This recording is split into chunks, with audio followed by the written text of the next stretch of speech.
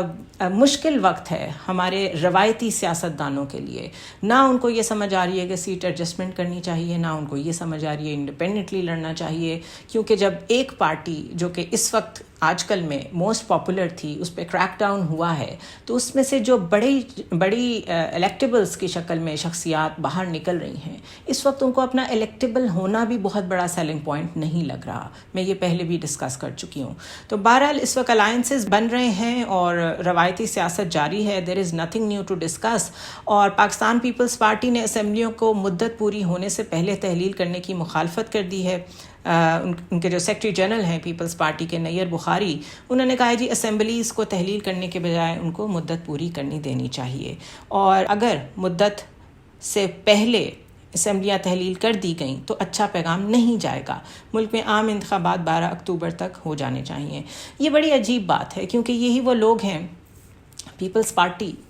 جو کہ سپورٹ کرتی ہے دو گورنمنٹس کو ان پنجاب اینڈ کے پی، جن کے پاس کوئی لیگل کور نہیں ہے، جن کے پاس کوئی کانسٹیٹیوشنل رول نہیں ہے، وہ اللیگلی دو صوبوں میں بیٹھے ہوئے ہیں. اس پہ تو پیپلز پارٹی نے کبھی اپنے جمہوری حق کو استعمال کرتے ہوئے آواز نہیں بلند کی. لیکن اب جیسے جیسے لگ رہا ہے الیکشنز قریب آ رہے ہیں اور نعروں کی ضرورت پڑے گی اور پاپولسٹ نعروں کی ضرورت پڑے گی، تو جمہوریت سے بڑا نعرہ تو ہمیشہ پیپلز پارٹی کے پاس اور کوئی نہیں رہا. تو all of a sudden the change of the heart is not because they have become democratic all of a sudden, it's because election قریب آ رہے ہیں تو ایسی باتیں کرنی پڑیں گی کہ ہم نے اس وقت الیکشنز جو نہیں ہوئے تھے ہم نے اس وقت بھی یہی کہا تھا، لیکن کیونکہ ہم پی ڈی ایم گورنمنٹ کا حصہ نہیں تھے تو ہماری بات نہیں مانی گئی. لیکن اب جب الیکشن قریب آ رہے ہیں تو کم از کم چاروں صوبوں میں اکٹھے الیکشن ہونے کا جو وعدہ تھا اس کو تو پورا کریں. تو وہ اپنا ایک ڈیموکریٹک فیس صرف لوگوں میں رجسٹر کرانے کے لیے ایسی باتیں کرتے آپ کو نظر آئیں گے. استحکام پاکستان پارٹی جو کہ بہت کانفیڈنٹ طریقے سے کہہ رہی تھی کہ بہت جلدی اون چودھری اور نعمان لنگڑیال جو ہیں وہ جو ایس اے پی ایم ہیں شہباز شریف کے اسپیشل اسسٹنٹ ہیں، اس رول میں آپ کو نظر نہیں آئیں گے. ہم نے انہیں کہہ دیا کہ آپ استعفیٰ دے دیں. لیکن اب یہ خبر آئی ہے کہ انہوں نے کہا ہے کہ ملک میں استحکام کی ضرورت ہے تو آپ استعفیٰ نہ دیں. اور سابق وزیر اعظم نواز شریف جو ہیں وہ مولانا فضل الرحمان سے ٹیلی فون پہ رابطے میں ہیں اور انہیں ساتھ چلنے کی یقین دہانی بھی کرا رہے ہیں. پاور بروکرنگ چل رہی ہے اس وقت ملک میں. It has nothing to do with the elections, it has nothing to do with democracy, it has nothing to do with civilian supremacy. یہ سب صرف لوگ اپنے اپنے حصے کے چکر میں ہیں اور اسی طرح چلانا چاہتے ہیں ملک کو جس طرح پچھلے 14 مہینے میں چلایا گیا. اگر ایسے بھی چلانا چاہتے ہیں تو صرف ایک ریکویسٹ ہے کہ آپ کم از کم لوگوں کو ڈیلیور کرنا شروع کر دیں. لوگ جو خودکشیاں کر رہے ہیں، لوگ جو یہاں سے بھاگ رہے ہیں، لوگ جو پریشان ہیں، اسٹریس لیولز بہت ہائی ہیں، جو اصل ایشوز سے توجہ ہٹ گئی ہے سب انسٹیٹیوشنز کی، جوڈیشری کمپرومائز ہو گئی ہے، رول آف لا ہے نہیں، کرائمز بہت بڑھ گئے ہیں. یہ سب کچھ آپ کر لیں، جو بھی آپ نے آپس میں پاور شیئرنگ کرنی ہے وہ کر لیں، لیکن خدا را لوگوں کی طرف توجہ دیں. I'll see you tomorrow.